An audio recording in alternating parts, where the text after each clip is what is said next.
ধর্মীয় ব্যাপার শিখতে যদি যায় তাহলে তো নবীর দেশ তো সৌদি আরব। আফগানিস্তানে তো নবী আসেন নাই। যে আমাদের টিম যারা ওখানে গেছে তারা কি শিখাইতে গেছে না শিখতে গেছে? আফগানিস্তান একটা রাষ্ট্র, যে রাষ্ট্রটা ব্রিটিশ কলোনি ছিল। এরপরে রাশিয়ান লাল ফৌজ তাদেরকে শাসন করার চেষ্টা করেছে।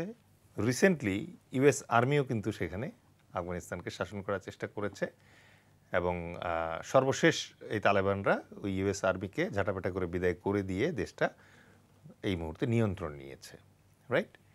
এখন বাংলাদেশ আর আফগানিস্তানের ভিতরে যদি আপনি তুলনা করেন তাহলে আপনি কি দেখবেন? নাম্বার ওয়ান হচ্ছে যে বাংলাদেশ 1971 সালে স্বাধীনতা প্রাপ্ত একটা দেশ, এবং এই দেশ এই মুহূর্তে নমিনাল জিডিপি হচ্ছে $460 বিলিয়ন,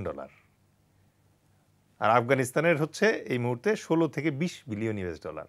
আমাদের পার ক্যাপিটা ইনকাম হচ্ছে 2650, আর ওদের পার ক্যাপিটা হচ্ছে 450।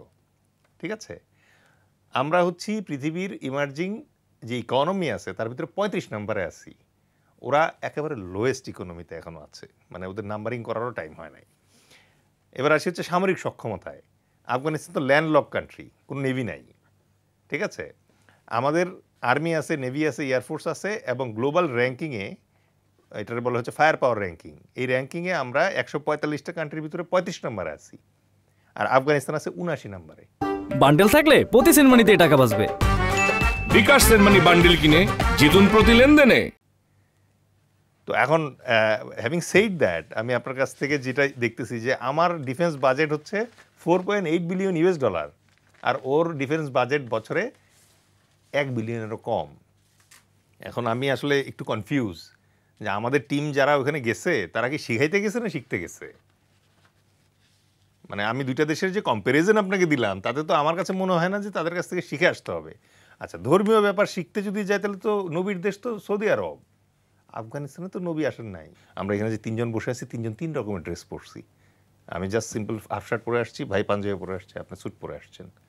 আমরা তো ওই আফগান স্টাইলে ওই যে পাগড়ি দিয়ে তারপর ইয়ে করে ওই স্টাইলটা আমরা পছন্দও করি না, কারণ ওটা আমাদের স্টাইল না। We don't want. পলিটিক্যাল লিগেসিতে তো আমরা অনেক আগে আছি, ঠিক আছে, পলিটিক্যাল প্র্যাকটিসও আমরা আগে আছি। হ্যাঁ, আমাদের সমস্যা আছে, বাট তারপরে আফগানিস্তানের পলিটিক্যাল হিস্ট্রি আর আমাদের পলিটিক্যাল হিস্ট্রি যদি দেখেন, আমাদেরটা অনেক বেশি ভিভিড। আমাদের যেই জায়গাটা আশঙ্কার ব্যাপার সেটা হচ্ছে যে পাকিস্তান এবং চায়না, এই দুইটা রাষ্ট্র কিন্তু আফগানিস্তানের যে তালেবান আছে তাদেরকে নর্মালাইজ করার চেষ্টা করতেছে। হঠাৎ করে বাংলাদেশের একটা ইসলাম মানে ভিত্তিক রাজনীতি করা দল, মানে ইসলাম ভিত্তিক রাজনীতি করা দল বলবো আমি, যে তারা ওখানে কেন গেল? তাহলে কি আমরা শিফট করতেছি কিনা?